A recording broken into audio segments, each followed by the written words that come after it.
Hello mga ka-friends!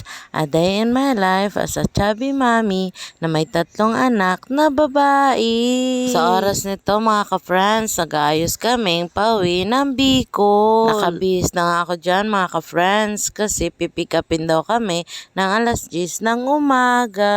Kaso alam nyo naman mga ka-friends, dito sa Pilipinas, Filipino time talaga. Tara, kain tayo mga ka-friends. Pinagluto pala kami ni Mister ng adobong baka. Kaya tara mga ka-friends. At sa oras na yan, yung dalawa, nakabihis na pala si Ginaya. Pakainin ko pa. Yan yung mga dala namin ka-friends. Over. Sa oras na yan mga ka-friends, tumawag na pala yung sasakyan namin. Sabi, malapit na daw siya. Kaya yan, nag-ayos na kami.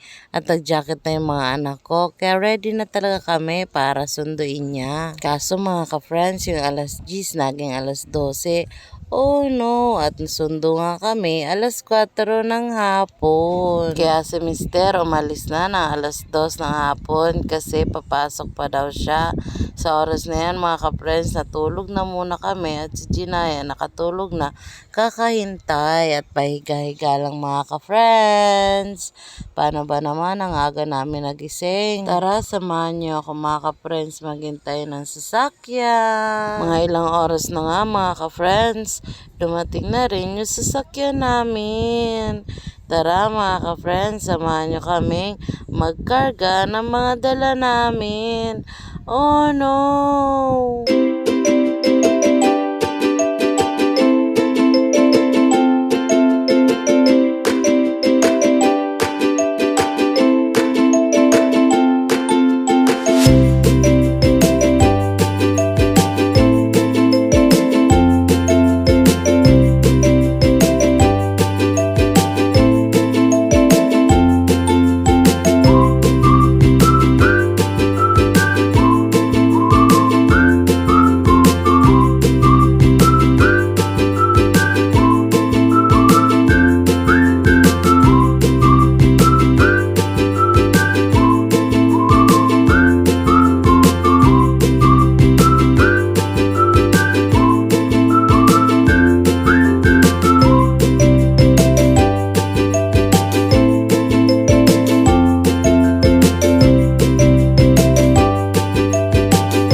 Mga ka-friends.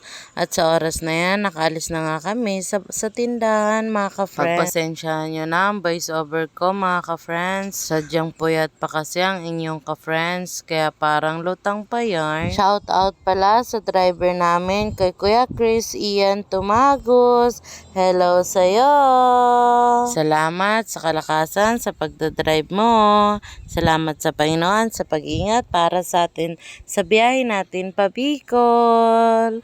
At shoutout pala kay Kuya Romeo Oronan. Salamat sa iyo sa paghahanap sa amin ng sasakyan. Next time ulit. Sa oras na yan mga ka-friends, gabi na nga, nasa biyahe pa rin kami. Pauwi ng Bicol. I-update ko na lang kayo later.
mga ka-friends.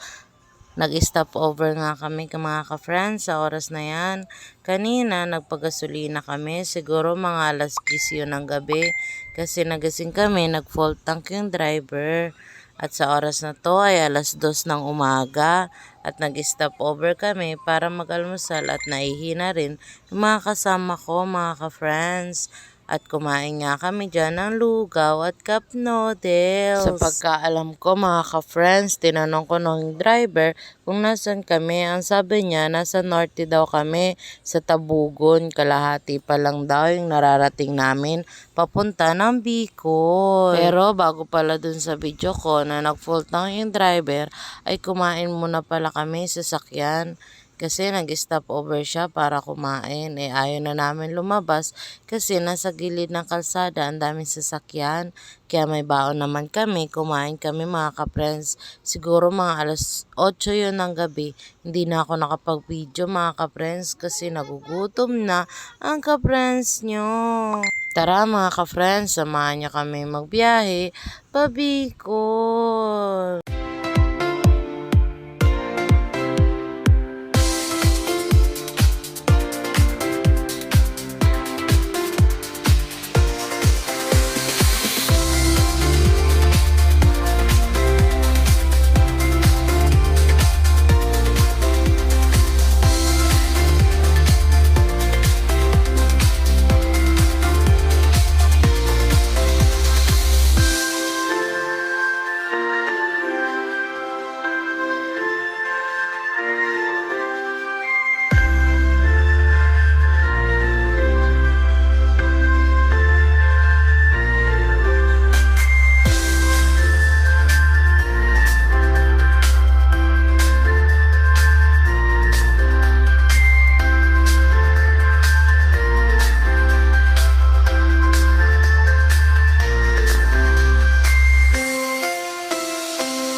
Hello mga ka-friends! Nakarating na nga ang unang destinasyon na ihatid ng driver namin.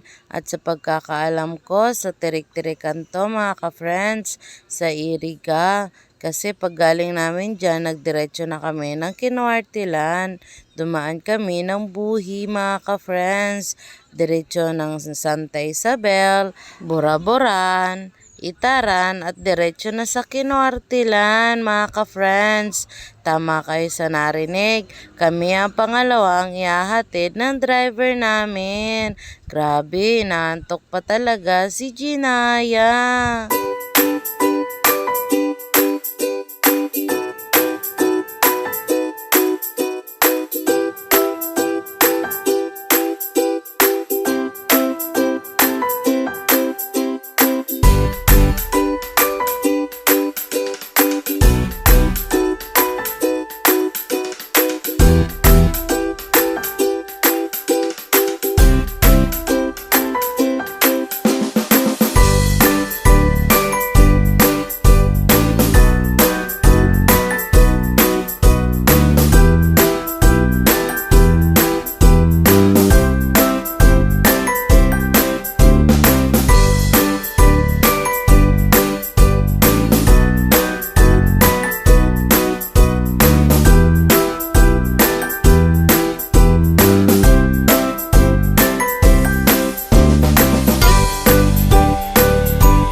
Ka-friends! Excited yarn? Parang ilang taon na wala pero sa totoo lang 1 buwan lang kami mga ka-friends nakaalis ng Bicol.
Paparating na nga kami mga ka-friend. Salamat sa pagsama nyo. Hanggang sa muli. Bye-bye!